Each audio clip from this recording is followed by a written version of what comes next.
Welcome to Sanjay maths. Sanjay maths में आप सभी का स्वागत है।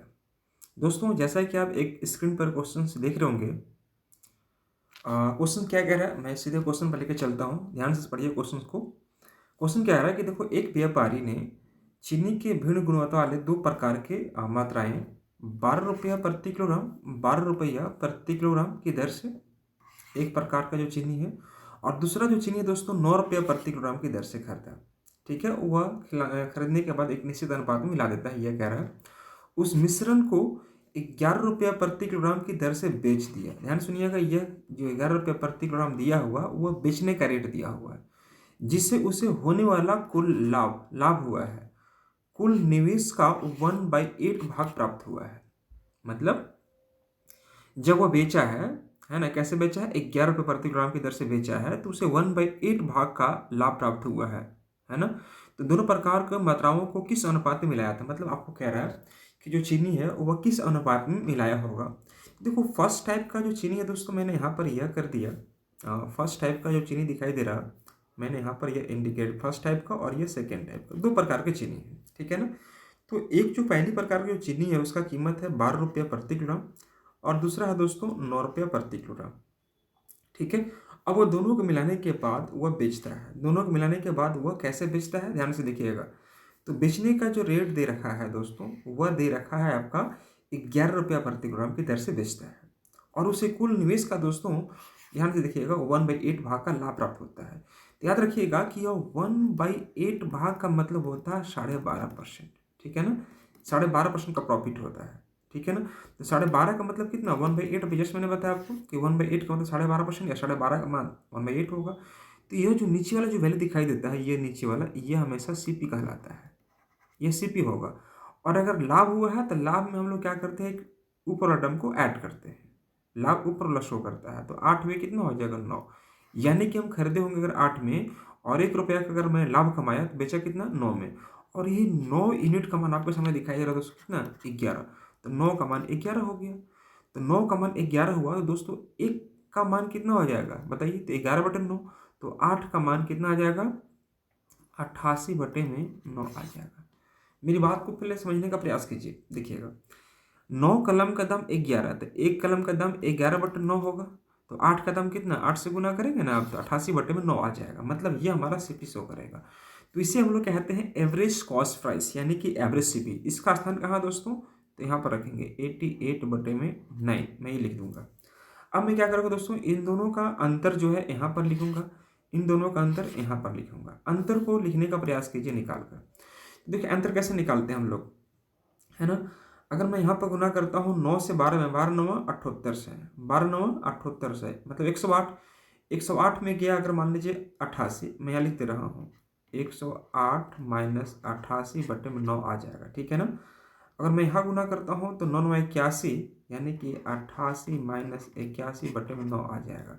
तो देखिएगा 9 और 9 हमारा कैंसिल आउट हो गया। ठीक है ना। तो यह घटे कितना आएगा हमारे पास दोस्तों, तो यह 88 और 81 अंतर कितना का, 7 का रहेगा। यह हमारा 7 हो जाएगा। और यहाँ पर अगर हम देखें तो 108 में घटाएंगे 88 तो कितना आ जाएगा, 20 का आएगा। यानी कि हमारा जो आंसर हुआ दोस्तों वह 7:20। 7:20 ऑप्शन में है क्या, तो option number A is the correct answer. 7:20 इसका करेक्ट आंसर होगा। तो यहाँ पर आपको कह रहा है, ध्यान से ये देखिएगा कि आपको लाना क्या था, तो किस अनुपात में मिलाया था। तो यह अनुपात हो जाएगा हमारा 7:20 इज द करेक्ट आंसर। यहाँ से 7 और यहाँ से 20, है ना, और मैंने इसे लिखा यहाँ पर 7:20 ग्रुप में इसका एग्जैक्ट आंसर बनेगा। ठीक है। आगे बढ़ते हैं हम लोग अगले प्रश्न की ओर। आप इसे अच्छे से नोट कीजिए, ध्यान से देखिए, और आगे बढ़ते हैं हम लोग अगले प्रश्न की ओर। ये देखिए क्वेश्चन नंबर 2 हमारा क्या कह रहा है, ध्यान से देखिएगा। क्वेश्चन नंबर 2 दोस्तों यह कह रहा है कि एक मिश्र धातु 400 ग्राम में जस्ता है और तांबा है। ठीक है ना। तो आप क्या करो ना, यहाँ पर लिख दो जस्ता। जस्ता के लिए मैंने जिंक कर दिया, और तांबा के लिए मैंने कॉपर कर दिया। ये रेशियो हमारा 5 और 3 का अनुपात में दिखाई दे रहा है। ठीक है ना जी। तदनुसार उस अनुपात को 5 और 4 में परिवर्तित करने के लिए, मतलब इसे हम 5 और 4 में परिवर्तित करना चाहते हैं, तो बोल रहा है कितने ग्राम तांबा और मिलाना पड़ेगा। मतलब तांबा तो हमारा यही है, कितने ग्राम तांबा और मिलाना चाहिए। तो दोस्तों तांबा मिलाने की बात कह रहा है, तो मेरा जिंक तो कांस्टेंट होगा, जिंक तो मेरा बदला नहीं होगा। तो देखो जिंक यहाँ भी मेरा 5 है और यहाँ भी मेरा 5 है, तो आपको बराबर करने की आवश्यकता नहीं है। तो सिंपली आप क्या कीजिए, यहाँ से देखिएगा कि 3 से हो गया कितना आपका 4, तो यही 1 यूनिट का मान आपको निकालना है दोस्तों। तो कैसे निकालेंगे, ध्यान से देखिएगा, 5 और 3 8, कह रहा है कि आपसे कि 5 और 3 8, या 8 यूनिट का जो मान है ना मेरे भाइयों, वह दिखाई दे रहा है कितना आपका 400 ग्राम। ये 400 ग्राम आपको दिखाई दे रहा है। तो 8 कलम का दाम अगर 400 रुपया, तो एक का दाम कितना हो जाएगा 50, मतलब ये ग्राम है तो ग्राम में लिखेंगे हम लोग। अब यहाँ पर 3 से 4 हो गया, बढ़ा कितना एक, तो एक में गुना करो 50 से, कितना आ जाएगा 50 ग्राम। और ये 50 ग्राम ऑप्शन में है क्या, ऑप्शन नंबर दिखाई दे रहा होगा, ए इज द करेक्ट आंसर। ठीक है ना। तो इस प्रकार से चाहे आप एसएससी में, रेलवे में, बैंक में कहीं बैठिएगा तो इस प्रकार के प्रश्न अक्सर आपको देखने को मिल जाएगा। ठीक है ना। तो मैं चाहूँगा कि आप इस प्रकार के प्रश्नों को आप अच्छे से रिवीजन करते हुए आगे बढ़ने का प्रयास कीजिए। चलिए मैं बढ़ता हूँ इस अगले प्रश्न की ओर। हमारा अगला प्रश्न कुछ इस प्रकार से क्वेश्चन नंबर 3 ग्रुप में आ रहा होगा। क्वेश्चन नंबर 3, ये देखो स्क्रीन पर है, ध्यान से देखिए क्वेश्चन। क्वेश्चन नंबर 3 क्या कह रहा है कि दो मिश्र धातु तांबे और टीन से बने हैं। ठीक है ना जी, तांबे और टीन से बने हैं। ठीक है। पहली मिश्र धातु में तांबा और टीन का अनुपात 1:3 है। मतलब यह कह रहा है आपसे क्या, मैं इसको थोड़ा सा और ऊपर शिफ्ट कर दिया, ध्यान से देखिए। हाँ, दो मिश्र धातु हैं, तांबा और टीन से बने हैं दोस्तों, यह तांबा और टीन से बने हैं। पहली मिश्र धातु में तांबा और टीन का अनुपात दिखाई दे रहा है 1:3, तो मैंने यहाँ पर कर दिया 1:3 को मैं 1:4 कर दिया। कोई समस्या किसी बच्चों को? देखो अगर तांबा अगर मान लीजिए 1 किलोग्राम होगा और टीन हमारा 3 किलोग्राम होगा, तो 3 और 1 4, तो 4 किलोग्राम में तांबा कितना शो करेगा हमारा, 1/4 ही शो करेगा। मैं किसी को कांस्टेंट मान सकता हूँ। ठीक है ना। उसी प्रकार से दूसरी में कह रहा है 2/5 के अनुपात में है, तो मतलब क्या हुआ कि 2 में आप इससे 7 ले लें। क्यों? क्योंकि अगर 7 किलोग्राम का वजन होगा तो हमारा तांबा कितना हो जाएगा 2 किलोग्राम का। तो इस प्रकार से मैंने तांबा को बेस बनाया है। ठीक है। अब कह रहा क्वेश्चन में क्या कि उन दोनों मिश्र धातुओं किस अनुपात में मिलाना चाहिए ताकि नए मिश्र धातु में टीन और तांबा, ध्यान से सुनिए, क्वेश्चन में बहुत सारे बच्चे मिस्टेक कर देंगे। यहाँ पर दिखाई दे रहा है तांबा और टीन, और यहाँ पर दे दे आपका टीन और तांबा। तो इस चीज़ को आप थोड़ा सा नोटिस कीजिएगा जरूर कि आपके पास जो शुरुआत में जो रेशियो दिया है और लास्ट में रेशियो दिया है, दोनों का समान दिया है ये नहीं। तो दोस्तों यहाँ पर तांबा टीन की बात कर रहा है, तो यहाँ पर टीन तांबा नहीं हो सकता, तांबा और टीन इसको कहेंगे। तो टीन तांबा का रेशियो अगर हमारा 8:3 है, टीन और तांबा का रेशियो अगर हमारा 8:3 है, तो तांबा टीन का रेशियो क्या हो जाएगा हमारा, तांबा और टीन का रेशियो हो जाएगा हमारा 3:8 का हो जाएगा। तो यहाँ पर कहने मतलब क्या हुआ कि 11 किलोग्राम का अगर वजन होगा हमारा, है ना, तो उसमें 3 किलोग्राम हमारा क्या होगा दोस्तों, तो कॉपर होगा। तो आप यहाँ पर कर दीजिएगा कॉपर 3/11। ध्यान से देखिए जो मैंने आपको कहा गया, ये देखो शुरुआत में यहाँ पर तांबा और टीन कह रहा था, ठीक है ना, तो मैं तांबा टीन लेके चल रहा हूँ, लेकिन यहाँ पर आपको टीन और तांबा कह दिया है, तो पहले तांबा को पहले करो और टीन को बाद में करेंगे। ठीक है ना। तो ये जो रेशियो पलट जाएगा, 8:3 है वो क्या हो जाएगा 3:8 बन जाएगा। तो आप बताना कि अगर 3 किलोग्राम तांबा और 8 किलोग्राम अगर टीन दिया जाए तो कुल वजन तो 11 बन जाएगा। तो 11 में कितना तांबा है, तो 3, तो 3/11 मैंने कर दिया। किसी एक को आपको बेस बनाकर चलना पड़ेगा। यहाँ भी तांबा, यहाँ भी तांबा और यहाँ भी तांबा आ गया। अब इसका अंतर निकालना है, इन दोनों का अंतर यहाँ पर निकालो, इन दोनों का अंतर आपको यहाँ पर निकालना है। देखो अंतर कैसे निकालते, 11 के 11 और 4 या 12, मतलब 1/44 आएगा ये। तो मैं क्या करता हूँ दोस्तों, यह जो नीचे वाला है और इसका ऊपर वाला, उन दोनों को गुना करो, इसका नीचा, इसका ऊपर वाला और इसका नीचे वाला दोनों गुना करो, और दोनों के बीच का अंतर देखो ध्यान से देखिए, 11 के 11 और 4×3 = 12, 12 और 11 अंतर कितना का 1 का, और नीचे वाला को क्या करो गुना कर दो। सेम उसी प्रकार से यहाँ से देखिएगा 11×2 = 22, ये इससे आपको एक इसमें गुना करना है और निचला से ऊपरला में गुना करना है, ये ध्यान रखिएगा। हाँ तो दोस्तों यहाँ पर देखिएगा 11×2 = 22 और 70 21, 22 और 21 अंतर कितना 1 का, और नीचे वाला गुना कर दो, 11×7 = 77, यहाँ पर आगे 77। ठीक है ना, ये आगे हमारा कितना 77 आ गया। अब इसको रेशियो में आपको चेंज करना है, मतलब इसको फ्रैक्शन को हटाना है दोस्तों। तो कैसे करेंगे बोलो, तो मैं समझ रहा हूँ कि अगर मैं स्केल्स में निकालता हूँ तो 11 और 4, 11 और 7, मतलब 11 दोनों में कॉमन है। तो हम क्या करेंगे दोस्तों यहाँ पर कि देखो 11×7×4 कर दिए, यहाँ भी 11×7×4 कर देंगे दोस्तों। ये हमारा कट जाएगा, बचेगा 4, और यहाँ से 44, 11 और 4 कटेगा, बचेगा हमारा 7।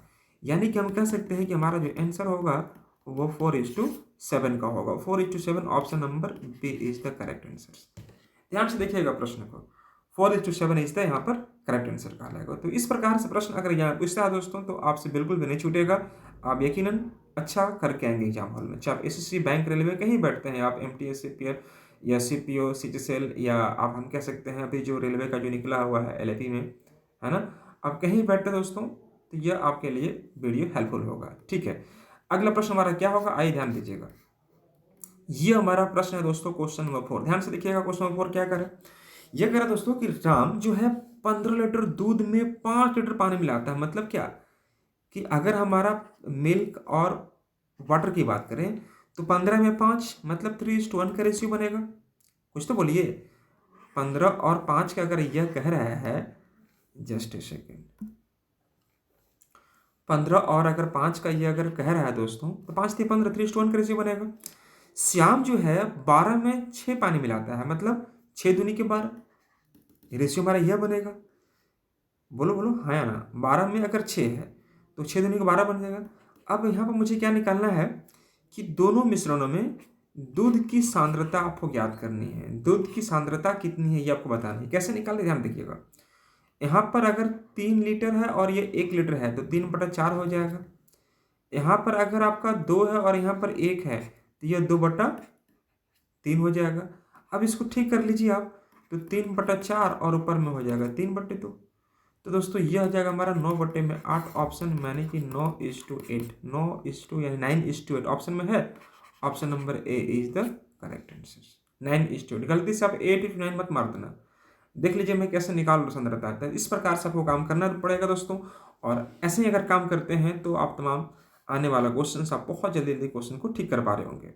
चलिए अगला प्रश्न हमारा क्या कहता है, आइए हम उस प्रश्न की ओर आपको लेके चलते हैं। लेकिन मैं चाहूँगा कि अगर आप इस वीडियो को देख रहे हैं और हमारा वीडियो आपको अच्छा लग रहा है तो मैं चाहूँगा दोस्तों, काइंडली मैं रिक्वेस्ट करना चाहूँगा कि आप इस वीडियो को अगर हो सके तो प्लीज़ प्लीज़ प्लीज़ इसे आप लाइक कर दें। और हमारे चैनल पर अगर पहली बार विजिट कर रहे हैं दोस्तों तो इसी प्रकार के वीडियो पाने के लिए, अपडेट पाने के लिए दोस्तों आप हमारे चैनल से जुड़ सकते हैं। एक छोटा सा काम करना होगा, बस रेड बटन को क्लिक करके सब्सक्राइब करके आपको मेरे साथ जुड़ जाना होगा दोस्तों। चलिए अगला प्रश्न हमारा क्या कहता है, ध्यान से देखिएगा। क्वेश्चन नंबर 5, आइए बात करते हैं क्वेश्चन 5 के लिए। एक गिलास में दूध तथा पानी 3:5 के अनुपात में है। एक गिलास में दूध तथा पानी का अनुपात 3:5 के अनुपात में है और एक दूसरे गिलास में यह 6:1 है। वाह! दोनों गिलासों के मिश्रणों को परस्पर किस अनुपात में मिलाया जाए। बीवीआई प्रश्न एग्जाम में छपेगा, है ना जी। नए मिश्रण में दूध और पानी का अनुपात समान मात्रा में हो जाए। हाँ, यह क्वेश्चन कह रहा है आपको क्या कि देखो जी, एक गिलास में दूध और पानी का अनुपात 3:5 है और दूसरे गिलास में 6:1 है। तो आखिर दोनों गिलास को मिश्रणों को किस अनुपात में मिलाएं कि नए जो मिश्रण बनेगा उसमें दूध और पानी का समान मात्रा में अवेलेबल हो जाए। यह कह रहा है आपसे। देखो आप क्या करो ना यहाँ पर कि देखो 3:5 मतलब हम कह सकते हैं कि आप 3/8 ले लो इसको। दूध अगर 3 है, पानी 5 है, तो कुल तो हमारा 8 बनेगा। तो 8 में से मिल कितना होगा 3, तो मैंने 3 यहाँ पर कर दिया। दूसरे गिलास में 6:1 तो हम इसे कहेंगे 6/7। इस प्रकार से कह दिए, क्यों? क्योंकि 6 और 1 7 में अगर 6 अगर मिल्क है तो 6/7 हो जाएगा। अब यहाँ पर आपको कह रहा है क्या कि उससे इन दोनों मिश्रणों को किस अनुपात में मिलाए। ये आपको अनुपात निकालना है मेरे भाई। ये अनुपात क्या करना आपको निकालना है, जिससे कि नए मिश्रण में दूध और पानी का अनुपात समान हो जाए। समान कहने मतलब क्या होता है ना कि देखो 1:1 कहता है, मतलब मिल्क भी 1 और वाटर भी 1। तो 1 कितना हो जाएगा 2 हो जाएगा। तो 2 में से एक हमारा क्या हो जाएगा मिल्क हो जाएगा और एक हमारा वाटर हो जाएगा। दोस्तों हमें यहाँ पर अंतर निकालना है। कैसे अंतर निकालते हैं ध्यान दीजिएगा। यहाँ पर अगर हम अंतर निकालते हैं तो 3 दूनी के 6 हो जाएगा और 8 एक का 8। ध्यान से देखो 3 दूनी के 6 और 8 एक का 8, तो 6 - 8 मतलब कितना 2। तो 2/16 मतलब आप 1/8 कर लो। यहाँ पर देखो जो भी काम करेंगे अगर मन में करते हैं तो बहुत अच्छा रहेगा आपके लिए। ध्यान से देखिएगा, मैं क्या करता हूँ कि नीचे से ऊपर में गुना कर, 3 दूनी के 6 और 8 एक का 8, अंतर कितना का 2 का 2 हो जाएगा। अब 8 दूनी के 16, नीचे वाला गुना करना है, 2/16 आएगा तो मैं उसको 1/8 कर दिया। इसी प्रकार से अगर मैं यहाँ बात करता हूँ, इन दोनों का अंतर निकालता हूँ, इन दोनों का अंतर 2 से मैं गुना करूँगा 6 में 12 और 7 एक का 7, मतलब 12 - 7 मतलब कितना 5 आ जाएगा। और 7 दूनी की 14, यहाँ पर 14 आ जाएगा। ठीक है ना जी। अब हमें क्या करना दोस्तों, इसका अंदर नहीं बल्कि हमें एक रेशियो निकालनी है। ठीक है, तो 14 और 8 का अगर मैं एलसीएम निकालता हूँ, है ना दोस्तों, तो देखो यहाँ पर आपका 2 7 है और यहाँ पर 2 4 है। देखो अगर मैं 14 और 8 का एलसीएम निकालता हूँ दोस्तों, तो 2 7 8 यही, सॉरी 2 यही बनेगा हमारा, ये हमारा बनेगा 4 7। तो देखना यहाँ पर कि अगर मैं 2 7 4 से गुना करता हूँ, 2 7 4 से, तो 7 दूनी 14 कट जाएगा, तो बचेगा हमारे पास 4, तो 4 से यहाँ गुना कर दीजिए, यह कट जाएगा हमारा। अब मैं 8 की बात करता हूँ, 4 दूनी के 8 बचेगा, कट जाएगा हमारा, चूंकि 8 नीचे है तो बचेगा हमारे पास 7, तो यहाँ पर 7 हो जाएगा, 8 हमारा कट जाएगा। तो दोस्तों हमारे पास जो रेशियो बनेगा 5 के 20 रेशियो आएगा और यह 7 का 7, यानी कि 20:7 is the correct answer. Option number A is the correct. देखो आपको जो लास्ट में मैंने बताने का प्रयास किया है उसे समझने की कोशिश कीजिए, थोड़ा सा मैं आपको डिफाइन करने का प्रयास करूँ, ध्यान से देखिएगा हमने इसको कैसे माइनस किया या किससे काम किया। देखो आप 14 और 8 कैल्शियम जब निकालेंगे तो दोस्तों यह कितना आएगा आप भी बताओ, तो यह आ जाएगा 28 दूनी के 56 आएगा ना जी। तो 56 आएगा तो आप क्या करेंगे दोस्तों, यहाँ पर 56 से गुना करेंगे, यहाँ पर 56 से गुना कर दीजिए, तो यहाँ भी 56 से गुना कर दीजिए, तो 14 चौके 56, तो 4 5 20 आ जाएगा, और 8 7 56, तो यह 7 आ जाएगा। तो देखो रेशियो कितना बन रहा है आपका, 20:7 ही तो बन रहा है मेरे भाइयों। तो 20:7 कहाँ पर है, 20:7 फर्स्ट नंबर में है। बात समझ रहे हैं मेरी बात को, बस इसी प्रकार से काम कीजिए और आंसर आपका आ जाएगा। ठीक है, तो चलिए मैं उम्मीद करता हूँ दोस्तों ये वीडियो आपको पसंद आया होगा, और अगर पसंद आया होगा दोस्तों तो मैं एक ही चीज़ कहूँगा आपसे कि हमारे वीडियो को जरूर लाइक कीजिए, और इसी प्रकार के वीडियो पाने के लिए दोस्तों हमारे चैनल के साथ जुड़ सकते हैं, एक थोड़ा सा काम करके, बस रेड बटन को क्लिक कीजिए, सब्सक्राइब कीजिए, और इसी प्रकार से हमारे साथ जुड़े रहिए, पढ़ते रहिए और आगे बढ़ते रहिए दोस्तों। ठीक है, तो चलिए मैं इन्हीं शब्दों के साथ आज की क्लास को मैं फुल स्टॉप करता हूँ, और मिलता हूँ मैं फिर से अगली क्लास में। तब तक आप लोग अपना ख्याल रखें, अच्छे से रहें और मन लगाकर पढ़ाई करते रहे दोस्तों। Thank you so much to all of you guys, bye bye, take care.